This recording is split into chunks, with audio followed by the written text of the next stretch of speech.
446 میں آ کر شیعوں کی حکومت کو ختم کیا طغرل بیگ سلجوکی نے۔ سلجوک مسلمان ہوئے تھے محمود غزنوی کے دور میں، سلجوک ان کے بڑے کا نام تھا۔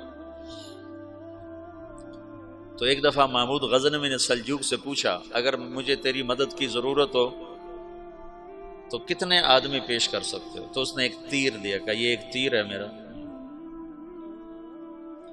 کسی کو یہ تیر بھیج کر میرے علاقے میں بھیج دو تو چند گھنٹوں میں 1,00,000 تلواریں تیرا پہرا دینے کے لیے تیار ہوں، میرے پاس اتنی طاقت ہے۔ تو یہ سلجوک کی نسل میں تھا طغرل بیگ۔ اللہ تعالیٰ نے جب عرب زوال کا شکار ہو گئے اور ضعف کا شکار ہو گئے، جیسے بڑھاپے کا کوئی علاج نہیں، جب قوموں پہ زوال آتا ہے تو اس کا بھی کوئی علاج نہیں، پھر اور قوم کو جگہ ملتی ہے۔ جیسے بڑھاپا ایک فرد پہ آتا ہے، ایسے بڑھاپا قوم پہ آتا ہے۔ قوم کا بڑھاپا جوانی میں نہیں لوٹ سکتا، جیسے فرد کا بڑھاپا جوانی کی طرف نہیں لوٹ سکتا، قوم کا بڑھاپا جوانی کی طرف نہیں لوٹ سکتا، کوئی علاج نہیں، نئی نسل کا آنا ہی علاج۔ تو عرب دھل چکے تھے، 600 سال بہت ہوتے ہیں حکومت کو، اپنی صفات گم کر چکے تھے، اب نئے خون کی ضرورت تھی۔ طغرل بیگ پہلا شخص تھا جس نے آ کر اہل سنت والجماعت کو استحکام بخشا، شیعوں کی حکومت کو ختم کیا، بغداد سے، شام سے، ان سارے علاقوں سے۔ صلاح الدین ایوبی نے اسماعیلی شیعہ کی حکومت کو ختم کیا، مصر۔ العاضد ان کا آخری خلیفہ تھا۔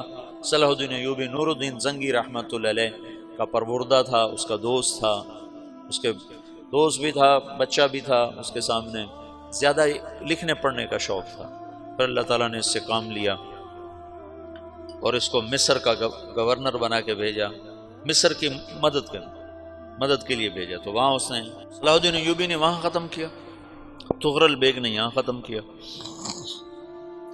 تو پھر سلجوک جو تھے نا یہ اقتدار میں آئے، ادھر ختم ہو گئی سلطنت بنو عباس کی، مصر ایک چھوٹی سی ترکوں کی سلطنت۔ تو اللہ تعالیٰ پھر مرکزیت کے لیے ایک نظام چلایا، دو لشکر آپس میں لڑ رہے ہیں ایک میدان میں، ایک جنگلی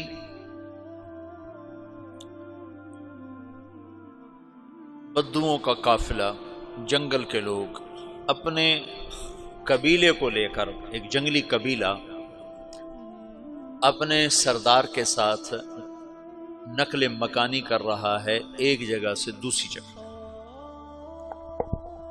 اللہ کا نظام کہ یہ لوگ چلتے چلتے چلتے اس وادی میں پہنچ گئے جہاں جنگ ہو رہی ہے، دو لشکر آپس میں لڑ رہے ہیں۔ جب یہ وہاں پہنچتے ہیں تو ایک لشکر کے قدم اکھڑ رہے ہیں اور دوسرا غالب آ رہا ہے۔ ان کو نہیں پتا شکست کھانے والے کون ہیں اور فتح پانے والے کون ہیں، ان کو نہیں پتا۔ اس جنگلی قبیلے کے سردار کا نام بھی طغرل ہے، طغرل۔ تو یہ سردار کہتا ہے جو شکست کھا رہے ہیں ان کی مدد کرو، کچھ پتہ نہیں کون ہے، کہتا جو شکست کھا رہے ہیں ان کی مدد کرو۔ تو 400 وحشی جنگلیوں نے فاتح لشکر کے پیچھے حملہ کر دیا۔ وہ تو ایک کافی ہوتا تھا، 400 دوڑ جب تلواریں پڑیں تو چند لمحوں میں نقشہ بدل گیا، بھاگنے والے جم گئے اور جمنے والے بھاگ پڑے۔ جب جنگ ختم ہوئی تو شکست خوردہ لشکر کے بادشاہ نے ان کو بلایا، اسے پوچھتا ہے مجھے جانتے ہو میں کون ہوں؟ کہا نہیں۔ کہا تو تم نے میری مدد کیوں کی؟ کہا انسانی ہمدردی کی وجہ سے، تمہیں شکست ہو رہی تھی اس لیے تمہاری مدد کی۔ پھر اس نے اپنا تعارف کرایا، میں ہوں سلیمان سلجوکی، ترکی کا بادشاہ۔ مسلمانوں کا لشکر تھا اور تاتاریوں سے شکست کھا رہا تھا، تاتاری فتح پا رہے تھے، مسلمان شکست کھا رہے تھے۔ تو وہ اللہ کی غیبی مدد بن کر آئے، تو وہ اس سے کہتا ہے میرے ساتھ رہنا پسند کرو گے؟ تم نے میرے اوپر احسان کیا ہے، میں اس کا بدلہ دینا چاہتا ہوں، میرے ساتھ رہنا پسند کرو گے؟ کہنے کا کر لوں گا۔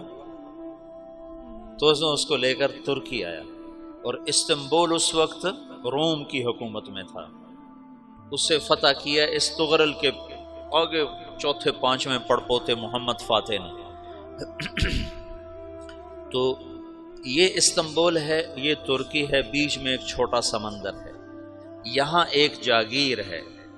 تو سلطان سلیمان کہتا ہے یہ جاگیر تجھے وقف ہے، ادھر سے رومی مجھے تنگ کرتے ہیں حملے کر کر کے، تو میرا دفاع کرتے رہنا، یہ جاگیر تیری۔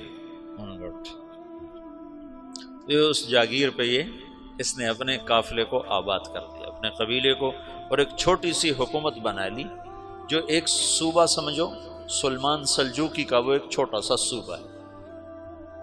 وہاں جب یہ رہ پڑا تو پھر یہ ایک شیخ کے بیت ہوتا ہے، وہاں شیخ طریقت ہے، ان کے یہ بیت ہونے جاتا ہے، وہ اس کو رات اپنے پاس ٹھہراتا ہے، تو ایک کمرے میں ان کو ان کا خادم ٹھہراتا ہے۔